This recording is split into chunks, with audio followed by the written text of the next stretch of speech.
मेरठ के चर्चित Saurabh murder case में मेरठ पुलिस ने चार्जशीट दाखिल कर दी।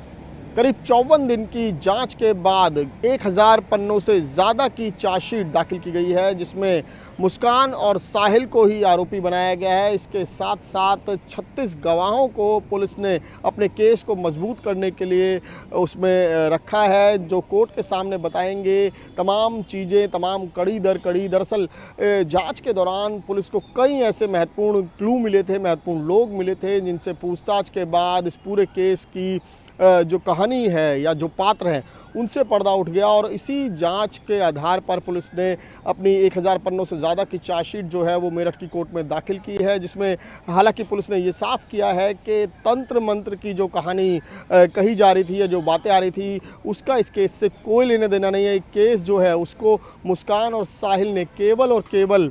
जो उनके बीच संबंध थे उसको लेकर अंजाम दिया, और सौरभ उनके संबंधों में बाधा बन रहा था, इसीलिए उसकी हत्या की गई। इस मामले में जो 36 गवाह पुलिस की तरफ से बनाए गए हैं उनमें वो शख्स भी शामिल है जिससे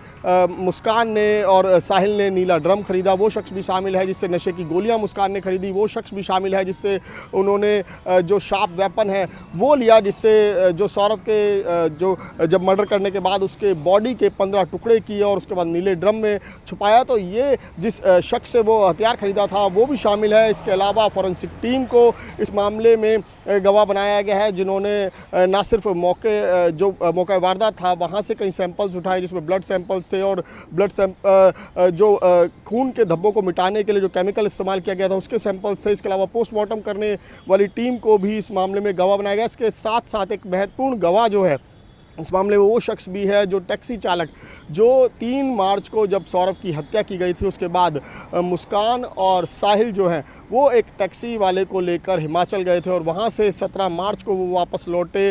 इस दौरान वो हिमाचल के जिस होटल में रहे उसके स्टाफ को भी पुलिस ने इस मामले में गवाह बनाया है। तो केस बहुत मजबूत जो है पुलिस ने अपना इस मामले में बनाया। इन्वेस्टिगेशन के दौरान कई चीज़ें जो हैं वो पुलिस के सामने आई कि आखिर किस तरीके से सौरभ और मुस्कान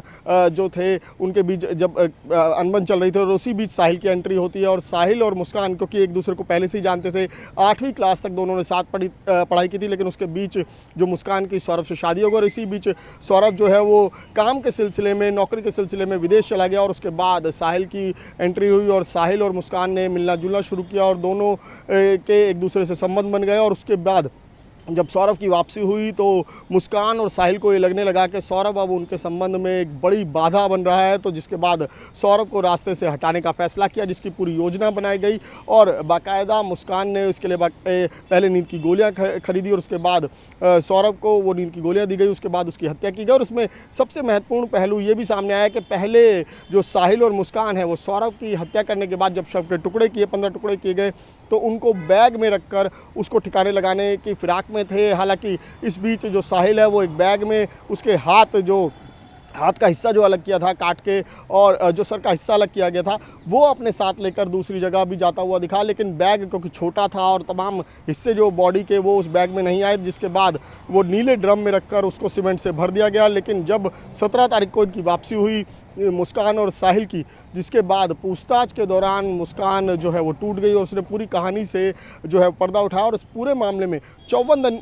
की इन्वेस्टिगेशन जो है वो पुलिस की तरफ से की गई। और उसके बाद अब इस संबंध में जो है वो चार्जशीट फाइल की गई है, और जब भी इस मामले में कोर्ट जो है वो कॉग्निजेंस लेगा और उस मामले की सुनवाई शुरू होगी। लेकिन फिलहाल दोनों ही, चाहे साहिल हो चाहे मुस्कान हो, ये दोनों के दोनों अभी फिलहाल न्यायिक हिरासत में मौजूद हैं। अभय के साथ विमल कौशिक, न्यूज़ 24।